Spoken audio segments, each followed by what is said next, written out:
Assalamualaikum warahmatullahi wabarakatuh. Perkenalkan, nama saya Raffi Hawazaki dengan NIM B302-440.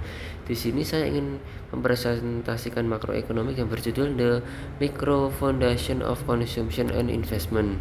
Di sini saya ingin menjelaskan tentang teori konsumsi Keynesian. Teori ini adalah titik awal dari dalam analisis konsumsi makroekonomi yang berfokus pada hubungan antara konsumsi dan pendapatan saat ini.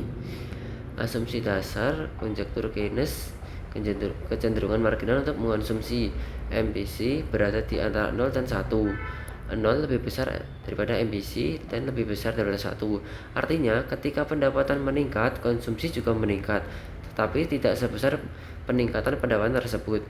Rata-rata kecenderungan mengonsumsi EPC menurun seiring meningkatnya pendapatan.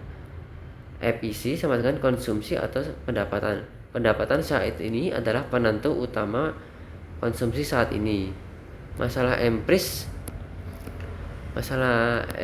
itu studi jangka panjang oleh Simon Kuznets menemukan bahwa EPC atau C atau Y ternyata sangat stabil dari waktu ke waktu, tidak jatuh seiring pertumbuhan pendapatan yang bertentangan dengan prediksi Keynes dalam jangka panjang.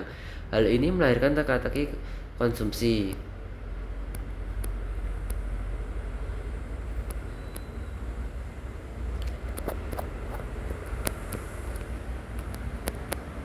Yang kedua, itu ada hipotesis siklus hidup. Yang kedua itu ada hipotesis siklus hidup atau life cycle hypothesis. Ini diajukan oleh Franco Modigliani. Teori ini mencoba mengatasi teka-teki konsumsi dengan menyatakan bahwa konsumen merencanakan konsumsi berdasarkan total sumber daya seumur hidup mereka. Pendapatan bervariasi secara sistematis sepanjang siklus hidup seseorang, misalnya rendah saat muda atau pensiun, tinggi saat usia produktif. Konsumen menggunakan tabungan dan pinjaman untuk memperlancar konsumsi. Mereka menabung saat pendapatan tinggi atau usia produktif dan menarik tabungan saat pendapatan rendah atau pensiun. Konsumsi bergantung pada pendapatan dan kekayaan.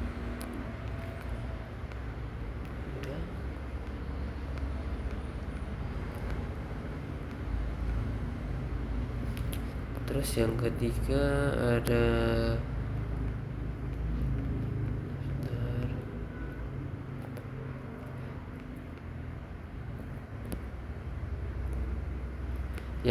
itu ada hipotesis pendapatan permanen. Hipotesis pendapatan permanen ini diajukan oleh Hipotesis pendapatan permanen ini diajukan oleh Milton Friedman. Teori ini juga mengatasi teka-teki konsumsi dengan membagi pendapatan menjadi dua komponen. Poin utama itu ada konsumsi sebagian besar tergantung pada pendapatan permanen. Rata-rata pendapatan yang diharapkan akan bertahan di masa depan. Konsumen menggunakan tabungan dan pinjaman untuk memperlancar konsumsi dalam menghadapi fluktuasi pendapatan yang bersifat sementara. Konsumen akan menyesuaikan konsumsi sedikit saja jika perubahan pendapatan bersifat sementara, misalnya bonus mendadak atau kerugian tak terduga yang singkat. Mereka akan mengubah konsumsi secara signifikan hanya jika perubahan pendapatan dianggap permanen. Terus yang keempat ada hipotesis jalan acak atau random walk hypothesis. Di sini tuh diajukan oleh Robert Hall. Teori ini menggabungkan PIH dengan asumsi ekspektasi rasional. Poin utamanya itu ada perubahan dalam konsumsi tidak dapat diprediksi.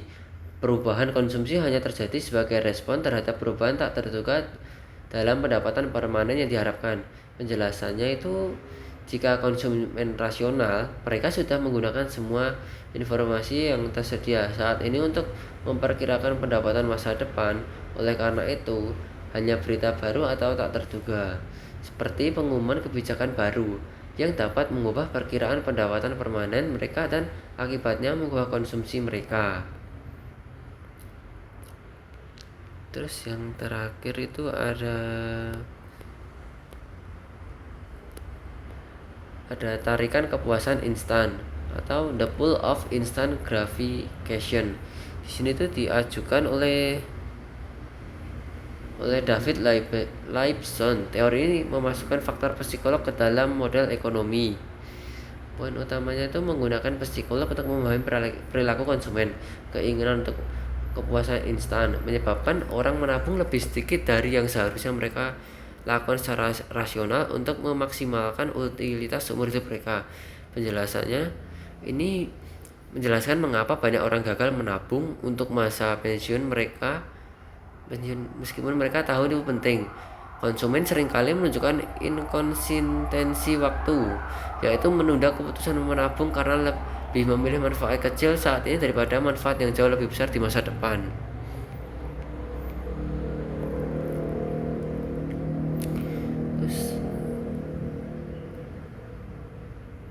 Di sini saya akan masuk ke bagian investasi.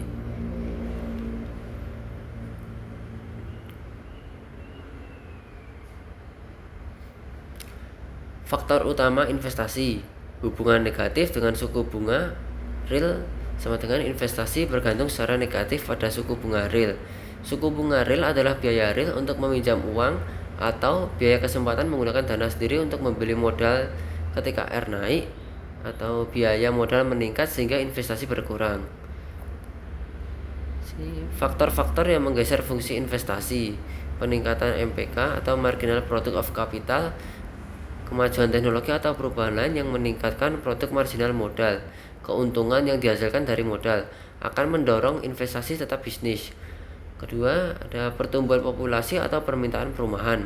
Peningkatan populasi atau permintaan perumahan meningkatkan harga perumahan yang mendorong peningkatan investasi residensial atau pembangunan perumahan baru. Tiga, ada kebijakan ekonomi. Kebijakan perpajakan dapat mengubah insentif.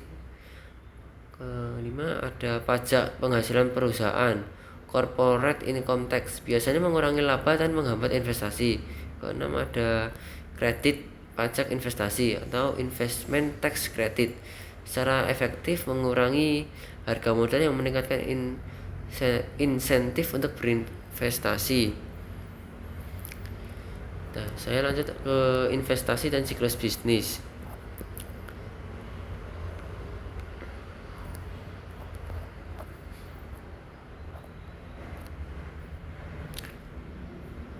Satu, volatilitas tinggi. Investasi adalah komponen PDB yang paling mudah berubah volatil selama siklus bisnis.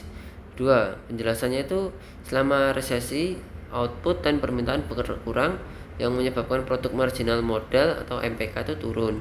Hal ini mengurangi insentif investasi. Sebaliknya, selama boom atau masa kenaikan, MPK meningkat mendorong investasi.